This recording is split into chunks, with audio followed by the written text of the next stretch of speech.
Generals gathered in their masses. Oh. Greetings, fellow wizard. We are gathered here today in our grim robes to discuss the final topics of the Death Elemental. It's 2021. It's time to put some things to sleep forever. In order to keep the pace of these videos moving at an acceptable rate, this video is a bit of a wrap-up. I'm covering the eyes, the cowl, as well as the tongue on the Death Elemental. If I were to make 3 separate videos on these topics, well, that sets us out 3 weeks. And I want to keep things moving at a decent pace. So, on that note, let's do just that and keep a healthy rhythm to our positive painting. Concerning the shroud and the rest of the equipment, I think I'm going to go with a deep black blue, having a dark color separating these brighter non-metallic with all of the whiteness in it, and the skin tone with all of the ivory and deck tan. All these light colors will be nicely separated by a dark tone in short, and plus he's the Grim Reaper, so why not a black cowl? Seems to be a natural choice. Just lay a base coat down. With a decently even foundation set up, I can go ahead with some wet blending, mix up a larger amount of that black and blue mixture to start off, and we'll just give this area another all over coat. Generally I want this to look black, so I want to have this darker color showing in greater proportions, but of course everything gets a highlight.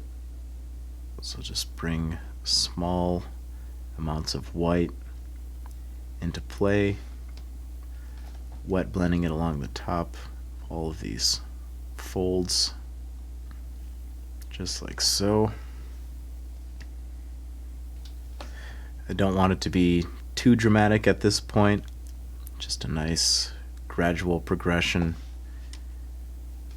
Later on, as I'm highlighting, I'll add smaller spot colors and textured areas, so for now just a more contained kind of general highlight.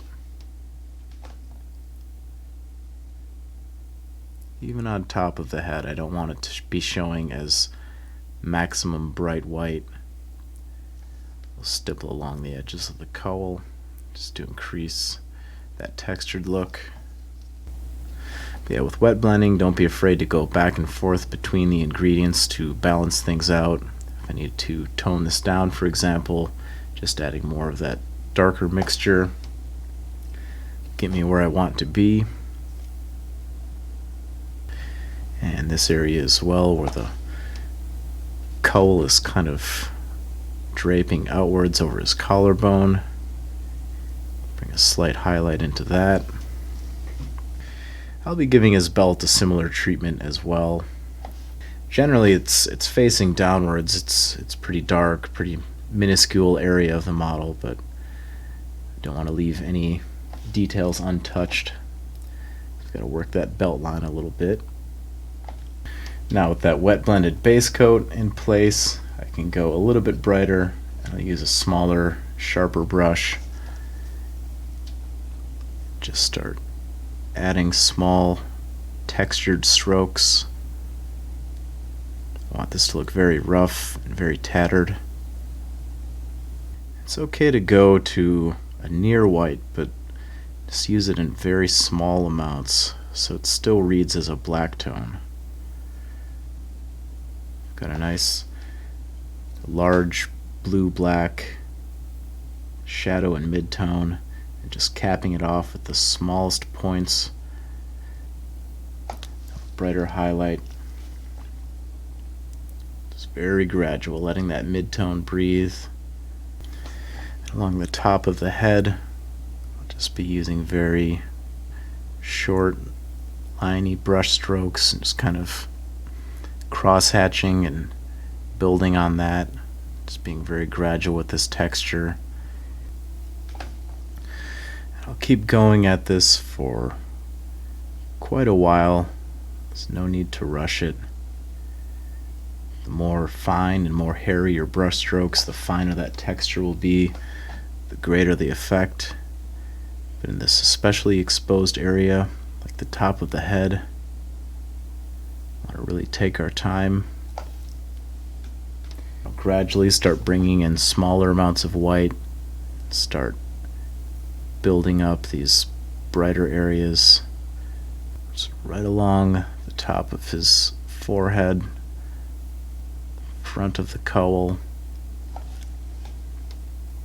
And also take some of these brighter highlights down into these textures, just very lightly pressing and lifting away so I get kind of a slashing brush stroke. Once I was happy with that progression, I could jump up to those sweet final whites. Just tap everything across that finish line. Be very, very sparing with these white highlights. Less is more in this case. I still want it to read as black, but we have to create some kind of contrast and just gradually move that across the entire model. I'll leave these lower areas alone for the most part. I think maybe just some small touches, very fringe right down here. And excellent. Just polishing off those portions. Don't want to leave any detail untouched. We'll jump back and work on the tongue. Now for the tongue and the eyes, we'll take a little bit of sanguine base and thornwood green. That will be the foundation for his tongue. Take a small touch of black, bring it down the middle towards the base, just like so. Then I'll grab some of this bright ivory, this Ushtabi bone, and just as the tongue muscle kind of forms two halves, I'll stipple along those two halves, get a very gross, semi-dry, rotted out tongue, death breath. Just go in there with more small dots of ivory, just highlighting it, making a very textured tongue. And maybe a little bit more of that thornwood green and sanguine base mixture.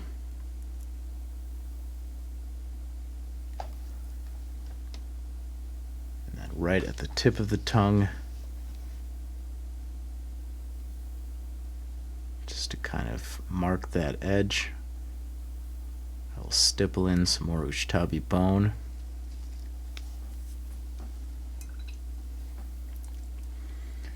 Now take and add a little bit of black to that mixture, maybe a little more red.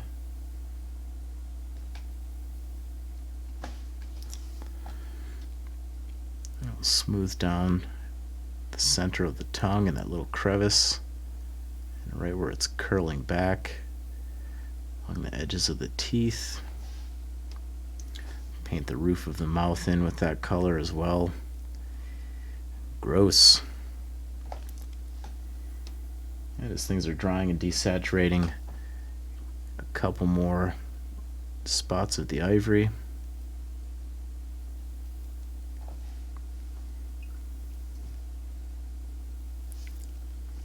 Decent. Now the eyes, I want them to look nearly dead, but add some of that faint turquoise kind of, I wouldn't call it a glow because I don't want it to cast OSL, but a certain brightness, we'll say it like that. Just kind of start bringing up the middle of the eyes. Just had one base coat of arcane blue. It'll be a nice tie-in. Originally I was thinking of having this glow kind of coming out of the whole mouth, but it ended up being a bit too much for my taste. So we'll just bring it up to these just final white dots in the center.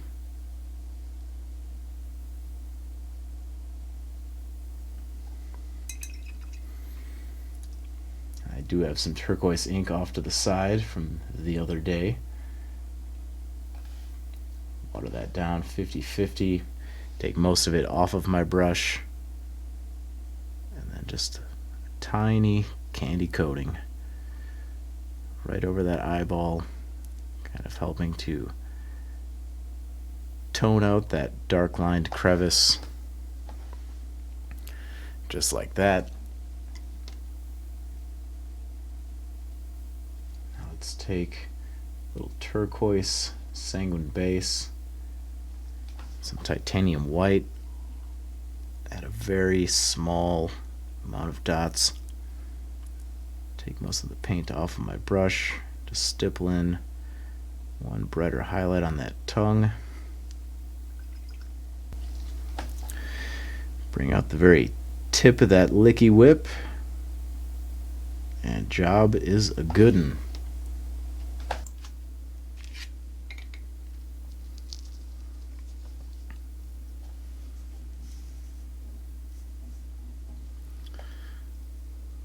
Oh,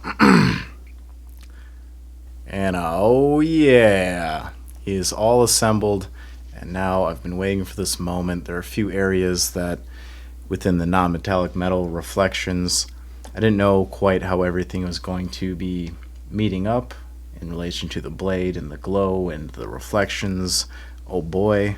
So just quickly go back, some arcane blue, sweep it over some of these brighter highlights, this mid-tone area, since it's reflecting back towards that mass of souls.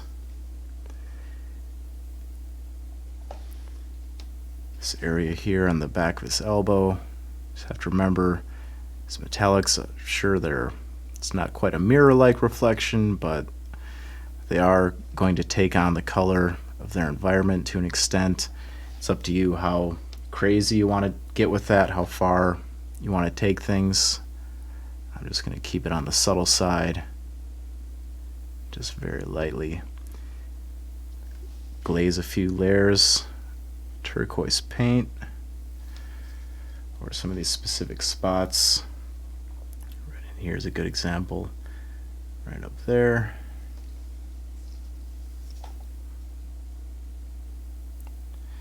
Just a touch right on the head of the scythe. And again, I could get real crazy with it, but I'll just pay attention to some key areas.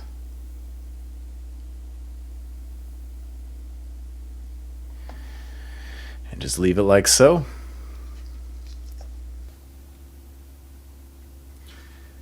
Tongue of Ash, Eyes of Magic, Cloak of Ruin.